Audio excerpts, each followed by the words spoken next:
Good morning, children. As you all know, myself D.K. Pathak, Geography teacher of DAV Public School, CCL. As you know, मैं आपको आपके class का भूगोल का third lesson पढ़ा रहा हूँ। वह जल संसाधन या वाटर रिसोर्स ऑफ इंडिया के नाम से जाना जाता है। हम लोगों ने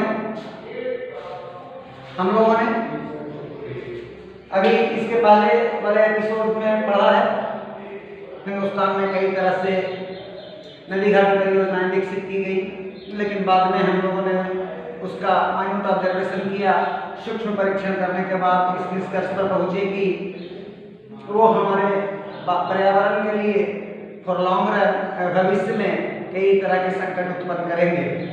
उसके कुछ नमूने तो वर्तमान में भी हमारे सामने आने लगे। तो इस तरह से हम लोगों ने पिछली एपिसोड में इस पर गहन चर्चा करी कि कैसे कैसे वो हमारी परिस्थिति को, हमारे इकोसिस्टम को डिस्टर्ब कर रही है।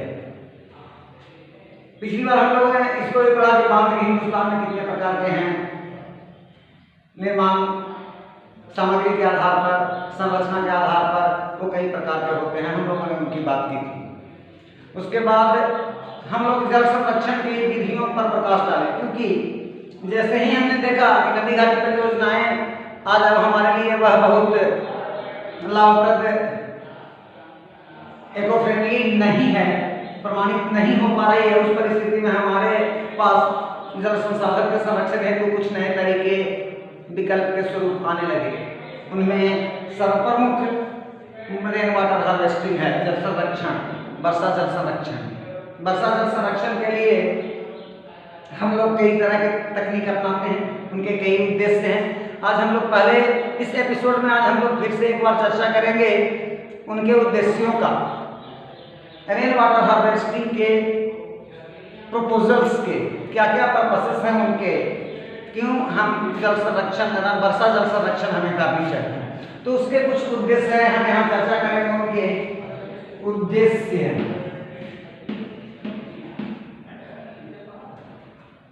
वर्षा जल संरक्षण के उद्देश्य, वर्षा जल संरक्षण के उद्देश्य, वर्षा जल संरक्षण के उद्देश्य।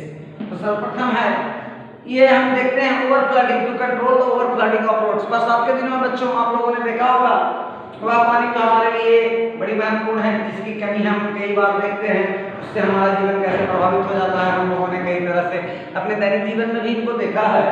तो यहाँ हम सर्वप्रथम जो प्रथम उद्देश्य है वर्षा जल का इन्हीं जहाँ तहाँ बिखराव, जहाँ तहाँ दुरुपयोग को रोकना, सड़कों पर जो जल उत्प्लावन हो जाती है उनको सड़कों पर जल प्लावन रोकना, सड़कों पर जल प्लावन रोकना, जल प्लावन रोकना सबसे प्रथम उद्देश्य तो यह है। किसी भी तरह से ओवर फ्लडिंग, हम लोगों ने देखा होगा बरसात के दिनों में चारों तरफ हमारे पास प्रॉपर मैनेजमेंट ऑफ वाटर नहीं है, इसके कारण चारों तरफ जल में सड़कों पर जल फैल जाते हैं। दूसरे उद्देश्य है भूमिगत जल के स्तर को संरक्षित करना, भूमिगत जल के स्तर को संरक्षित करना। बच्चों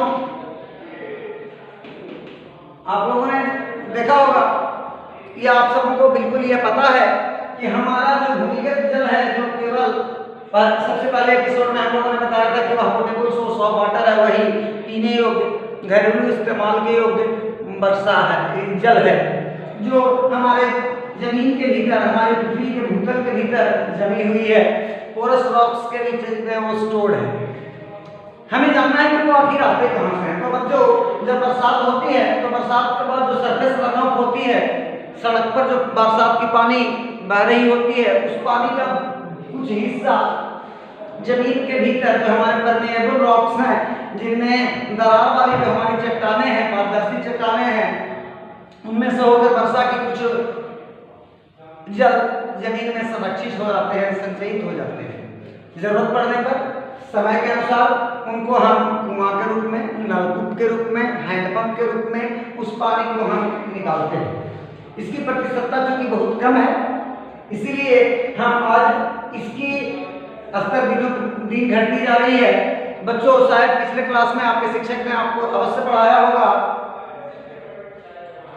कि पंजाब वह प्रांत है जो हिंदुस्तान में सर्वाधिक अन्न उत्पादन करता है। उसकी यहाँ उसके खेतों में चारों तरफ हमेशा हरियाली होती है। वहाँ सिंचाई के बहुत साधन उपलब्ध हैं। इसके बावजूद भी वहाँ का वन प्रतिशतता बहुत कम है, वहाँ फॉरेस्ट परसेंटेज बहुत कम है। क्यों? हमें इसका कारण जानना होगा। और कारण यह है कि भूमिगत जल निकालने के लिए लोग तो अपनी बोरिंग को, क्योंकि जलस्तर दिनों दिन पानी ज्यादा खिंचाव हो जाने के कारण, भूमिगत जल का ज्यादा खिंचाव हो जाने के कारण सिंचाई के नाम पर स्तर दिनों दिन गिरते जा रहा है। समय के अनुसार वो सपोज करते हैं बच्चे कि यहाँ तक इस बार भूमिगत जल का स्तर था, यहाँ की पाइप लटक रही थी, यहाँ मोटर मीटर चला कर पानी निकाल रहे। इस साल पानी का स्तर घट कर यहाँ आ गया, ये पाइप को यहाँ इंक्रीज कर देते हैं, ऐड कर देते हैं। लेकिन वहीं पर जो पेड़ की जड़ें यहाँ थी, वो चाहकर इतनी जल्दी यहाँ अपनी जड़ों को नहीं पहुँचा सकते। इसीलिए वही पंजाब जहाँ चारों तरफ हरियाली है, खेतों में सर्वाधिक हरियाली है, जो हिंदुस्तान में सर्वाधिक अन्न उत्पादक राज्यों में से एक है, वहाँ भी पेड़ पौधे कम हैं। तो समझ सकते हैं कि भूमिगत जल हमारे पारिस्थितिकी तंत्र को, हमारे इकोसिस्टम को, हमारे फॉरेस्टेशन को कैसे प्रभावित करती है। इसीलिए वर्षा जल संरक्षण के कई उद्देश्यों में भूमिगत जल के स्तर को संरक्षित करना बड़ा उद्देश्य है, प्रथम उद्देश्यों में से है, मुख्य उद्देश्यों में से है। तो बच्चों, आप लोग देख लिया होगा कि भूमिगत जल के संरक्षण में ये है वर्षा जल संरक्षण, रेन वाटर हार्वेस्टिंग, इनको हम क्या कहते हैं, रेन वाटर हार्वेस्टिंग कैसे मदद करती है। Dear children, the third objective is to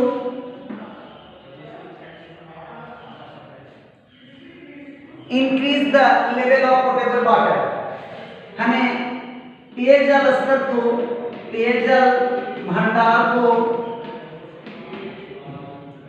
बृहद करना है, बृहद करना है। यह उसका उद्देश्य है हमारा। आपको पता है कि यह भूमिगत जल ही हमारा पेयजल भंडार है, पोर्टेबल सोर्स ऑफ वाटर है, वह पीने के एकमात्र पानी है, वह जमीन के भीतर है। तो यह भूमिगत जल के स्तर पर हम संरक्षित करते हैं। तो साथ साथ हमारा उद्देश्य है कि जो आने वाले दिन में हमारे सामने पेयजल संकट उपस्थित होने वाली है, आने वाली है, उनको रोकने के लिए हमें जरूरी है कि हम वर्षा जल संरक्षण करें। ठीक है बच्चों, तो इस तरह से यह सब कुछ वर्षा जल संरक्षण के उद्देश्य आप अपनी पुस्तक में और देखेंगे। और कुछ नए उद्देश्य भी आपके सामने आ सकते हैं, जैसे खेतों को सिंचाई युक्त पानी को इस्तेमाल करना। चौथी उद्देश्य हम इसको लिख सकते हैं, हम चौथी उद्देश्य के रूप में हम इसको यहाँ लिख सकते हैं, सिंचाई योग्य जल की मात्रा बढ़ाना। आज हमारे देश में जल से संबंधित दो संकटें, एक दिन हमने चर्चा करी थी इस पर, हुआ है बाढ़ और सूखा। अगर अत्यधिक वर्षा हो जाती है, चूंकि हमारे देश में प्रॉपर वाटर मैनेजमेंट नहीं है, वो वर्षा के जल को संरक्षित करने के लिए, उनको संग्रहित करने के लिए हमारे पास समुचित साधन नहीं है। नदीस्थल वर्षा जल का बड़ा हिस्सा, लगभग 70%, 80% पानी फिर से वापस समंदर में, नदियों से, नालों से होकर पहुंच जाती है। उस परिस्थिति में उसका बहुत थोड़ा सा हिस्सा हमारे जल के भूमिगत जल के रूप में संग्रहित होती है इन पारदर्शी चट्टानों के द्वारा। तो उस परिस्थिति में, लेकिन जब सिंचाई की जरूरत पड़ती है, जब हमारे कृषकों के सामने, हमारे किसानों के सामने सिंचाई हेतु पानी की जरूरत पड़ती है, तो उनके सामने समस्या खड़ी हो जाती है। इस परिस्थिति में अगर हम वर्षा जल संरक्षण यानी रेन वाटर हार्वेस्टिंग को प्रैक्टिस करते हैं अपने यहाँ, जैसे उस समय हमने बात करी थी कि डोभा जैसे, छोटे तालाब जैसे चीजों का निर्माण करके हम पानी को संरक्षित कर सकते हैं, रेन वाटर को हार्वेस्ट कर सकते हैं और सिंचाई के लिए पानी की उपलब्धता सुनिश्चित कर सकते हैं। तो बच्चों हम लोगों ने देखा ये कुछ 4-5 उद्देश्य है जिसके कारण हमें आज वर्षा जल को संरक्षित करना आवश्यक माना जा रहा है हमारे लिए या हमारे देश के लिए। अगर जल संसाधन को संरक्षित करना है, अगर भारत देश को जल संसाधन के क्षेत्र में चूंकि लगभग 140 करोड़ लोगों को पीने योग्य पानी उपलब्ध कराना यह एक बड़ी समस्या होगी, इसलिए अगर आने वाले दिन में अगर समस्या जो जल से संबंधित होने जाने वाली है उसको दूर करना है तो केवल आज से ही हमें अपने स्तर पर, हम जहाँ हो, स्कूल स्तर पर, समाज स्तर पर, जिला स्तर पर, राज्य स्तर पर और देश स्तर पर हर हाल में रेन वाटर हार्वेस्टिंग प्रैक्टिस करनी होगी। हर जगह इसके उपाय करने होंगे। हमें अपने घरों में भी, अपने आसपास में जहाँ लोग जल का, चाहे भूमिगत जल हो या सतही जल हो, जिसका भी दुरुपयोग कर रहे हैं उन्हें रोकना होगा। आपको उनको रोकने का प्रयास जरूर करना चाहिए।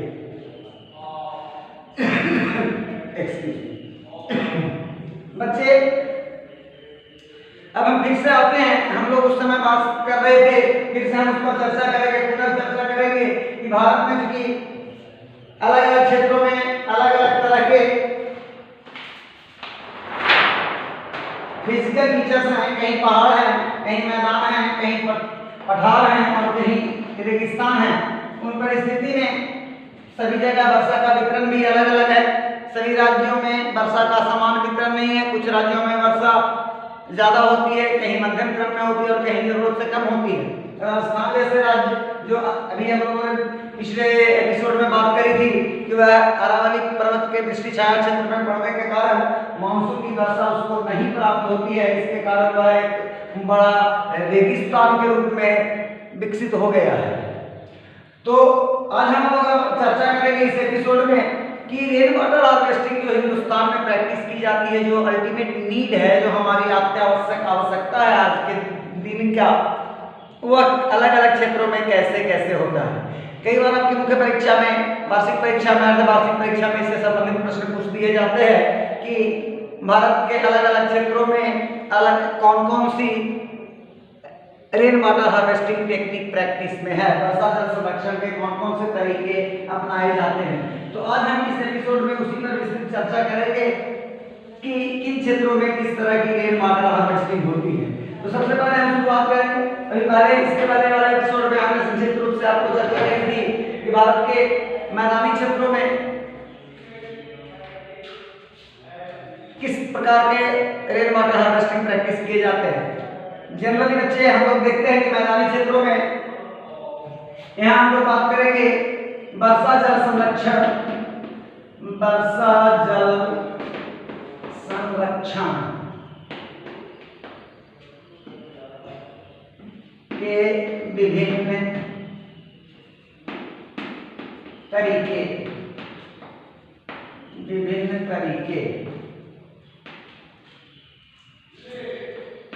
सबसे पहले मैदानी क्षेत्रों में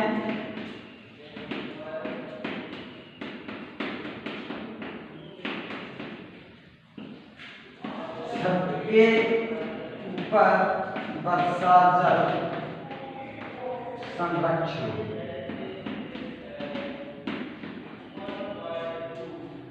बच्चों तो हमने लिखा है जनरली प्लेन पार्ट में ये हिंदुस्तान का इन हिस्सों में हम बिहार, उत्तर प्रदेश, बंगाल, ये मध्य प्रदेश का हिस्सा, उड़ीसा का हिस्सा, इन क्षेत्रों में जो जनरली प्लेन है जहाँ लोगों के रूफटॉप होते हैं तो वहाँ वर्षा के जल को छत पर से वह अपने छत पर संरक्षित कर लेते हैं। हमने पिछले एपिसोड में बताया था कि उसके जो ड्रेन पाइप होते हैं उनके पानी जो वेस्ट होते हैं उन सबको चैनलाइज करके प्रॉपर एक जगह स्टोर कर लेते हैं और उन पानी का वो इस्तेमाल कर सकते हैं। अब हम दूसरी बात आते हैं रेगिस्तानी क्षेत्रों में। तो हम देखते हैं खास करके राजस्थान में, बच्चों हम देखते हैं ये भारत के मानचित्र पर ये राजस्थान है। तो राजस्थान में जहाँ की पानी की उपलब्धता बहुत कम है, जल की उपलब्धता बहुत कम है, जहाँ न तो वर्षा के पानी पहुँच पाती है और न भूमिगत जल है, उस परिस्थिति में वहाँ जो कुछ भी वार्षिक वर्षा जो लगभग 25 सेंटीमीटर से भी कम होती है उसको उन लोगों ने संरक्षित करने के बहुत तरीके अपनाए हैं और बड़ी लोकप्रिय तरीका है उसका उन्होंने नाम रखा है टंका। उस राजस्थान में उदाहरण के तौर पर राजस्थान में टंका जल संरक्षण, टंका वर्षा जल संरक्षण, वर्षा जल संरक्षण, टंका वर्षा जल संरक्षण। तो बच्चों आपको ये समझना होगा, बड़ा इंटरेस्टिंग है, रोचक है जानना। बच्चों आपको राजस्थान की पहले वातावरणीय स्थिति के बारे में अवगत करवा दें, कंडीशन के बारे में बता दें। तो यह वैसा राज्य है, यहाँ चारों तरफ बालू ही बालू है। उस परिस्थिति में दिन के समय में जब सूरज की किरणें पड़ती हैं, लगभग सीधी पड़ने लगती है, तो 12 बजे तक, 12 बजे से 2 बजे तक वहाँ कड़ाके की गर्मी पड़ती है। तापमान लगभग 40 से 45 डिग्री सेल्सियस पहुंच जाती है। ठीक उसके उलट जस्ट अपोजिट शाम में सूर्यास्त के बाद, क्योंकि चारों तरफ बालू ही बालू है, जल्दी से वो ठंडा उसको होना शुरू हो जाते हैं। उस परिस्थिति में वो ठंडा होकर वहाँ का टेम्परेचर को लो कर देते हैं, इसलिए रात के समय में वहाँ का टेम्परेचर लो हो जाता है। अब हम आगे बात करते हैं। चूंकि दिन में बहुत गर्मी पड़ती है, तो उस स्ट्रीमिंग हॉट से बचने के लिए उनकी दीवारें बड़ी मोटी होती है। ये बच्चे आप सब जानते हैं, उनके घरों की दीवारें बड़ी मोटी होती हैं। वो वर्षा जल संरक्षित करने के लिए अपने घरों के बीच में, सपोज करते हैं उनके घर है, ये घर का सही कमरा है, उनके ये घर है इस तरह के, तो उसके घर के ठीक बीच वाले जो कमरे होंगे उसमें वो वाटर स्टोर करते हैं। उसके लिए सभी छतों की जो ड्रेन पाइप्स होंगी उन सबों को वो प्रॉपर चैनलाइज नहीं कर देंगे पाइप के थ्रू।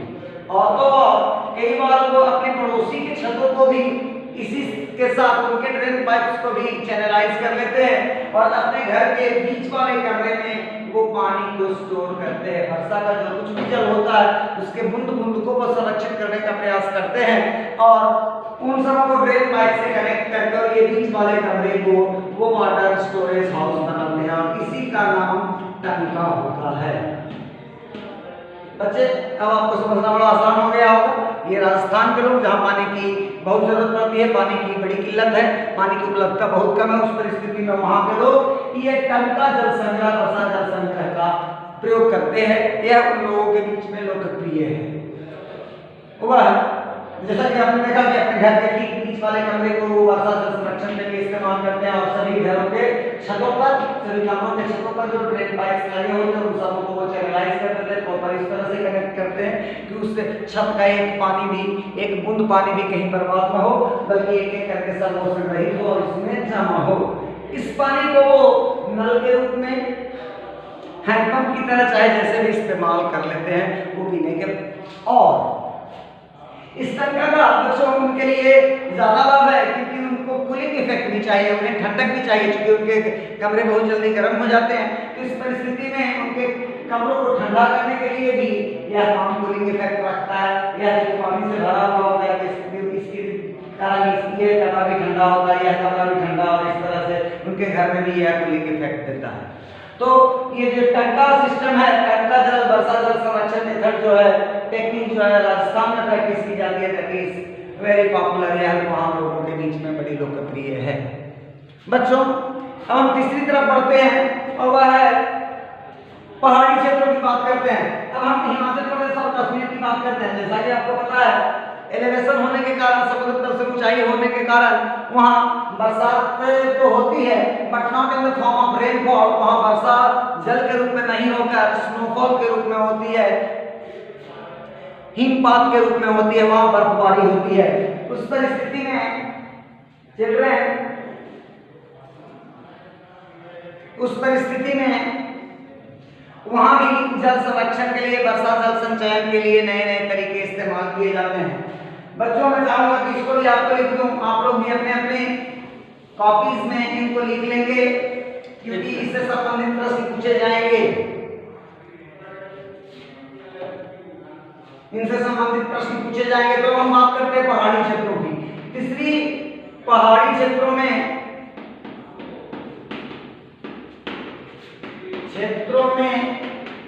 गुल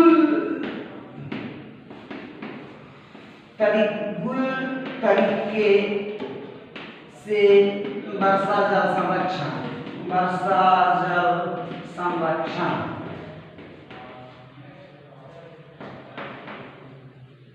वर्षा जल संरक्षण तो बच्चों फिर से एक बार आपको याद दिला दूं, हम लोग बात कर रहे हैं कि पहाड़ी क्षेत्रों की, कश्मीर, हिमाचल प्रदेश, उत्तराखंड की बात कर रहे हैं।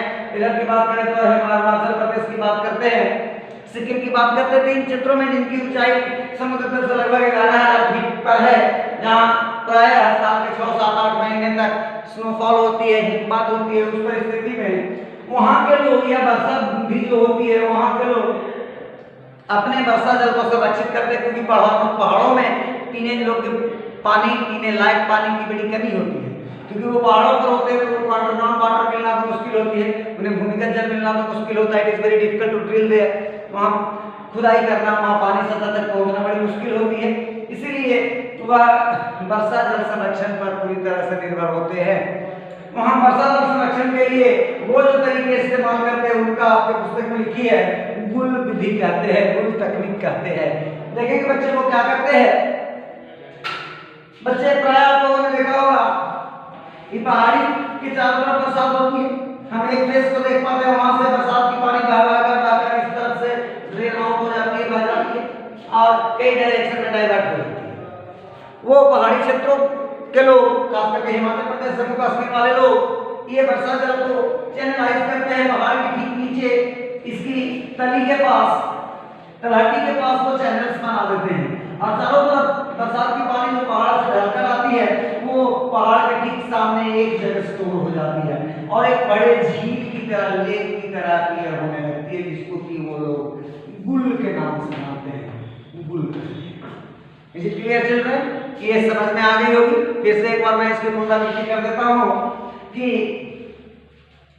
पहाड़ी क्षेत्र जैसे जम्मू कश्मीर, हिमाचल प्रदेश, उत्तराखंड, इन क्षेत्रों में जहाँ बरसात कम ही होती है और जो कुछ भी वर्षा होती है वो पहाड़ों में इधर से उधर बह जाती है, उसको संरक्षित करने के लिए, उसको संग्रहित करने के लिए, उसको बचाने के लिए वहाँ के स्थानीय लोग बरसात की पानी जो पहाड़ों से बहकर नीचे की ओर आती है, उसको वो जमा करते हैं, चारों तरफ ढलान बहकर बर्बाद हो, उसके लिए वो तलहटी पर एक चैनल बना देते हैं, प्रॉपर नहर जैसी संरचना का निर्माण कर देते हैं, और वो बरसात की पानी जो चारों तरफ से बहकर आती है और वो उसी के सामने, पहाड़ के ठीक सामने झील के रूप में जमा हो जाती है।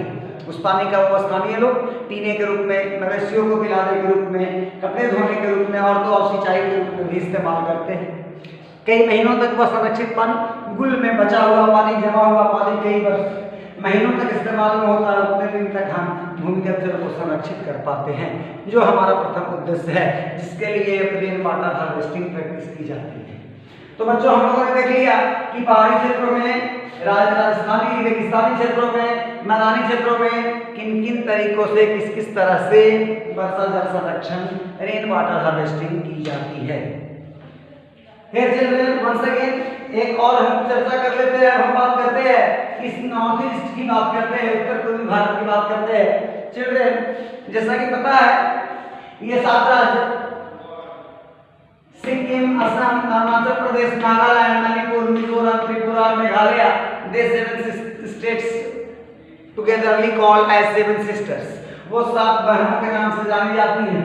इन जगहों में चूंकि घने पेड़ पौधे मिलते हैं, वहाँ बरसात बहुत होती है, लगभग 200 सेंटीमीटर एनुअल से ज्यादा होती है, वहाँ जो घने पेड़ पौधे पाए जाते हैं, इस कारण से वहाँ वर्षा जल संचयन के जो तरीके हैं उनको बम्बू ड्रिप्स कहते हैं। बांस के पाइप बनाकर बरसात की जल को अपने घरों तक पहुंचाने के तरीके बनाए जाते हैं, तरीके निर्मित किए जाते हैं। एक बार हम लोग देख लेते हैं नॉर्थ ईस्ट में, खास करके उत्तर भारत में इन क्षेत्रों में किस तरह से लोग वर्षा जल को संरक्षित करते हैं। तो अब हम देखते हैं नंबर 4 में हम देखते हैं बच्चों, उत्तर पूर्वी भारत में वर्षा जल संरक्षण के तरीके,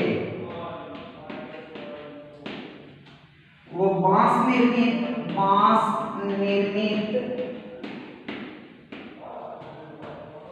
पाइप के द्वारा जल प्रपात के जल को घर तक पहुंचाते हैं।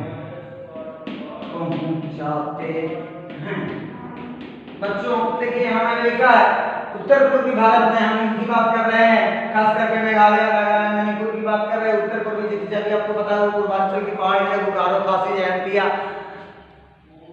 नागा कुकी मिजो ये सब पहाड़ियां हैं, वहाँ पहाड़ी नदियां होती हैं, वो पहाड़ी नदियां बहती हैं। क्योंकि वहाँ अंडरग्राउंड वाटर भूमिगत जल की बहुत कमी है, पहाड़ों में ड्रिल करना पानी निकालना जैसा कि मैंने पूर्व में भी कहा है बड़ी मुश्किल है। उस परिस्थिति में वो पहाड़ों पर मैं पिक्टोरियल आपको मदद करना चाहूंगा, यहाँ दिखाना चाहूंगा पिक्चर्स की मदद से, it will be easy to understand, आपको समझना बड़ा आसान होगा कि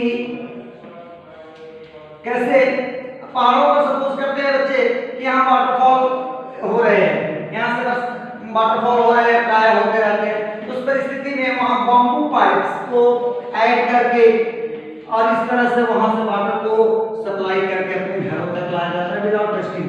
तो इस तरह से हम देखते हैं कि नॉर्थ ईस्ट में इनको बम्बू ड्रिप्स के नाम से जानते हैं, बम्बू ड्रिप्स। तो ये बम्बू ड्रिप्स पर मेथड ऑफ बम्बू ड्रिप्स, हम बांस की पाइप बनाकर चुके हैं, बांस आसानी से अवेलेबल है, बांस की उपलब्धता बड़ी आसान है वहां। उस परिस्थिति में वो बांस की पाइप को, खोखले बांस की पाइप से पानी को सीधे जो वाटरफॉल हो रही है, वाटरफॉल होती है, वाटरफॉल उसके वाटर को अपने घरों तक ड्रेन कर लेते हैं। इस तरह से वर्षा के जल को संरक्षित करते हैं, वर्षा के जल को डायरेक्ट इस्तेमाल में लाकर सीधे उसका इस्तेमाल करके वह अपने भूमिगत जल को संरक्षित करते हैं। तो इस तरह से बच्चों हम लोगों ने देख लिया कि हिंदुस्तान के लगभग सभी प्रांतों में, लगभग सभी हिस्सों में अलग अलग तरह के तरीके अपनाए जाते हैं ताकि किसी भी कीमत पर हम रेन वाटर हार्वेस्टिंग को प्रैक्टिस कर सकें, because it is the ultimate need of the time. या आज हमारे समय की मांग है। अगर आज हम सचेत नहीं होते हैं, अगर आज हम तैयार नहीं होते हैं, रेडी नहीं होते हैं, उस परिस्थिति में कल हमें जल संकट का सामना करना पड़ सकता है। तो मैं समझता हूं बच्चों इस तरह से अब हम लोग जल संरक्षण के मुद्दे पर आ जाते हैं। अब हमें आखिरी टॉपिक की बात करनी है, वह है जल संरक्षण, methods of water conservation, how we can conserve water, हम पानी को कैसे बचा सकते हैं।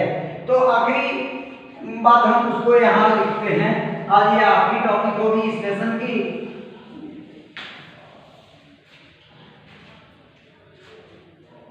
जल संरक्षण के तरीके। सबसे पहले हमें यह जानना होगा why it is needed to conserve water as resource, हमें पानी को, जल संसाधन को बचाने की जरूरत क्यों है, और अगर जरूरत है तो उनको किस तरीके से, किन किन तरह से हम बचा सकते हैं। बच्चों तो चूंकि अब आप क्लास 10 में पढ़ते हैं, 10वीं वर्ग के विद्यार्थी हैं, अब आप छोटे नहीं हैं, तो आपके लिए समझना यह आसान है कि जल संरक्षण क्यों आवश्यक है। सर्वप्रथम तो हमारी दैनिक कार्यों को पूरा करने के लिए जल संरक्षण की आवश्यकता है।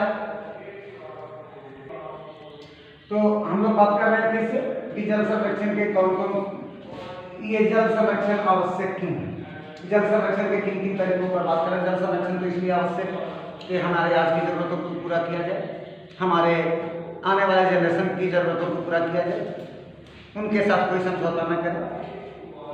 हमें जल संरक्षण है कई कदम उठाने हैं। हमारे जैसा कि आप सबको जानते हैं, ये जग जाहिर कहावत है, जल है तो जीवन है, नहीं रहमन पानी राखी है बिन पानी सब सून, यानी हमें हर हाल में, रहीम कवि ने भी कहा है, पानी हर हाल में बचाना, क्योंकि पानी नहीं रहेगा तो जल के सभी आधारभूत चीजों में से सर्वप्रथम जल ही है। यहाँ हम फिर से बच्चों बात करेंगे जल संरक्षण के कुछ तरीकों पर। तो सबसे पहले हमें जल संरक्षण के लिए एक मुहिम चलानी होगी। जल संरक्षण के लिए खास करके वर्षा जल के संरक्षण की बात हो, भूमिगत जल के संरक्षण की बात हो, सतही जल के संरक्षण की बात हो, उन सबों के लिए यह आवश्यक है कि हम एक मुहिम चलाएं to encourage the people regarding nature of and availability of the water resource in India. लोग बच्चों आपकी तरह राज्य के और देश के सभी बच्चे उतने लकी नहीं हैं जो आपकी तरह क्लास में ये सारी बात पढ़ रहे हैं। आपके अड़ोस पड़ोस में रहने वाले बहुत से ऐसे लोग हैं, बहुत से ऐसे बच्चे हैं जिन्हें यह अवसर प्राप्त नहीं हुआ है। उस परिस्थिति में यह हमारा मौलिक दायित्व बनता है, नैतिक दायित्व बनता है कि हम अपने आसपास के लोगों को जल संरक्षण के बारे में बताएं। हम उन्हें बताएं कि भूमिगत जल के स्रोत अथाह नहीं है, उनकी भी थाह है, वह भी निश्चित है। अगर इसी तरह से हम उनको बर्बाद करते रहेंगे, उनका दुरुपयोग करते रहेंगे, तो निश्चय ही आने वाले दिन में जल संकट हमारे सामने होगा, जल दुर्लभता हो जाएगी। जैसा कि हम अभी एक दिन पहले कहे थे कि ज़्यादा नहीं है, एक सर्वे के अनुसार 2030 होते होते आने वाले 10 वर्षों में हिंदुस्तान का एक बड़ा हिस्सा भूमिगत जल की जल दुर्लभता का शिकार हो जाएगा। वहाँ there will be acute shortage of both quality and quantity water. तो सबसे पहले yes so children here I am going to once again discuss. सबसे पहले हमें एक मुहिम चलाना होगा जल संरक्षण के हेतु, लोगों को उनके बारे में सतर्क करना होगा, अवगत कराना होगा कि यह जल के स्रोत अथाह नहीं है, यह जल हमारे लिए बहुत महत्वपूर्ण है, हम इन्हें किसी उद्योग, किसी मैन्युफैक्चरिंग इंडस्ट्रीज में बना नहीं सकते। दूसरा, हमें जल के स्रोतों को शुद्ध रखने होंगे, प्रदूषण रहित रखने होंगे, प्रदूषण मुक्त रखने होंगे। उसके लिए बच्चों क्लास 9 में आप लोगों को गंगा एक्शन प्लान के तहत कैसे गंगा जैसी नदियों को प्रदूषण रहित करने के प्रोग्राम चलाए गए थे। आज फिर से मोदी जी की सरकार में नमामि गंगे के नाम से उसी प्रोजेक्ट को फिर से रिन्यू कराई गई है, ताकि गंगा जैसी हमारे जो जल के अंतिम स्रोत हैं, अथाह स्रोत हैं, सतत प्रवाहित स्रोत हैं, उनको संरक्षित, उनको प्रदूषण रहित किया जाए। यह गंगा ही नहीं, हमारे हिंदुस्तान के सभी गंगा जैसी सभी सतत प्रवाहित नदियाँ, गंगा, जमुना या और उनकी सहायक नदियों को भी प्रदूषण रहित करने के उपाय किए जाने चाहिए। यह सब जल संरक्षण के तरीके। तीसरा, हमें रेन वाटर हार्वेस्टिंग को, भूमि जल संग्रहण को हर हालत में, हर स्तर पर अपनाना चाहिए। वह चाहे हमारा विद्यालय स्तर हो, हमारा स्थानीय स्तर हो, हमारा जिला स्तर हो, राज्य स्तर और देश स्तर पर rain water harvesting must be in practice. हम जिस क्षेत्र से बिलोंग करते हैं बच्चों, उस क्षेत्र की परिस्थिति कैसी है, वहाँ की प्राकृतिक संरचना कैसी है और उस जगह में कौन सा समुचित तरीका होगा जब वर्षा जल संरक्षण को, हमें इसको ज्ञात करके और वहाँ उसका पालन करना चाहिए, उस तरीके का इस्तेमाल करना चाहिए। तो बच्चों, इस तरह से हम लोगों ने देखा जल संसाधन अध्याय लगभग समाप्त हो गया। हमारी आपसे रिक्वेस्ट है, अगर इस बीच में आप भी पुस्तक को अक्षरशः पढ़ें, जहाँ कहीं कोई बात छूट गई होगी, जो समझ नहीं आई होगी, आपको चैनल के थ्रू से कुछ नंबर्स दिए जाएंगे जहां आप अपने कंसेप्ट्स को, अपने कंफ्यूजन को क्लियर कर सकते हैं। तो मैं अब आता हूं आज इस लेसन के प्रश्नों पर। प्रश्न में बच्चों आप जब पुस्तक में देखेंगे तो कुछ मल्टीपल चॉइस क्वेश्चंस दिए गए हैं, बहुवैकल्पिक प्रश्न दिए गए हैं। उनमें से देखेंगे जैसे दिया गया है कि कौन से निम्नलिखित में से कौन सी बातें हैं जो नदी घाटी परियोजनाओं के लिए सही नहीं है। कई ऑप्शंस दिए गए हैं। तो चूंकि जब हम नदी घाटी परियोजनाओं के बारे में, उसकी अच्छाई और उसकी बुराई, उसके लाभ और उसके हानि दोनों को हमने बृहद अध्ययन किया है, तो अब आपके लिए मुश्किल नहीं होगा। एक एक करके हम सभी विकल्पों को पढ़ेंगे, उसको सोचेंगे और देखेंगे कि यह कौन सी है जो नदी घाटी परियोजनाओं से बिल्कुल संबंधित नहीं है। फिर लघुत्तरीय प्रश्नों की तरफ आते हैं। उसमें यह प्रश्न है कि ये जल दुर्लभता क्या है, what is acute water shortage. तो बच्चों, it is very easy to define if there is a scarcity of both quality and quantity water in an area, that is called acute shortage of water। मतलब वह परिस्थिति जिसमें पानी की गुणात्मक और परिमाणात्मक दोनों कमी हो जाए किसी क्षेत्र में, तो वह जल दुर्लभता वाला क्षेत्र कहलाता है। जैसा कि एक सर्वे के अनुसार अभी तक हमें हिंदुस्तान में जनरली राजस्थान को ही मानते हैं जल दुर्लभता वाला प्रदेश, लेकिन जिस गति से हम जल का दोहन कर रहे हैं दुरुपयोग कर रहे हैं, वो चाहे भूमिगत जल हो या सतही जल हो, संसाधन के रूप में। आज के ज़माने में तो बच्चों आप लोगों ने देखा होगा, लोग वाटर को प्रोसेस करके अपने बेनिफिट के लिए हजारों लाखों लीटर वाटर को प्रोसेस करके और वो आरओ से प्रोसेस करके पैसा के लिए बेच रहे हैं। तो इस तरह से हम देखते हैं कि आने वाले दिन में वो चूंकि इसको रिसोर्स के रूप में यूज कर रहे हैं, मिसयूज कर रहे हैं, तो आने वाले दिन में हमारे लिए, सामान्य जन के लिए जल की कमी हो जाएगी। फिर लॉन्ग आंसर क्वेश्चंस की ओर बढ़ते हैं, तो उसमें क्वेश्चन आपसे पूछ दिया है कि what are the traditional methods of rain water harvesting practised in India. हमारे हिंदुस्तान में पारंपरिक तरीके से कितनी तरह के वर्षा जल संग्रहण के तरीके इस्तेमाल किए जाते हैं। तो बच्चों, हमने आपको डिटेल में इसी एपिसोड में बताया है कि हिंदुस्तान के सभी अलग अलग क्षेत्रों में, मैदानी क्षेत्रों में, पहाड़ी क्षेत्रों में, पठारी क्षेत्रों में और रेगिस्तानी क्षेत्रों में, और तो भारत के उत्तर पूर्वी क्षेत्रों में, पहाड़ी क्षेत्रों में किस तरह से किस तरीके से वर्षा जल को संग्रहित किया जाता है। तो मैं समझता हूँ बच्चों कि आज इस एपिसोड के साथ, यह मेरा इस अध्याय का 3rd एपिसोड था, हमने लगभग आपके सामने क्वेश्चन आंसर्स भी डिस्कस कर दिए। अब यह आपकी बारी है कि सभी प्रश्नों को फिर से एक बार आप अध्याय को पढ़ें, इस वीडियो को बहुत अच्छी तरह से देखें, 1 बार 2 बार देखें, और उसके आखिर में जो क्वेश्चन आंसर दिए, प्रश्नोत्तर दिए गए हैं, उनको अपनी उत्तर पुस्तिका में जरूर लिखें। इसी के साथ यह लेसन समाप्त होता है। फिर मैं किसी अगले लेसन को पढ़ाऊंगा आपके क्लास में। तब तक के लिए धन्यवाद। इसकी पुनरावृत्ति करते रहें, अपने घर में रहें, स्वस्थ रहें, सुरक्षित रहें।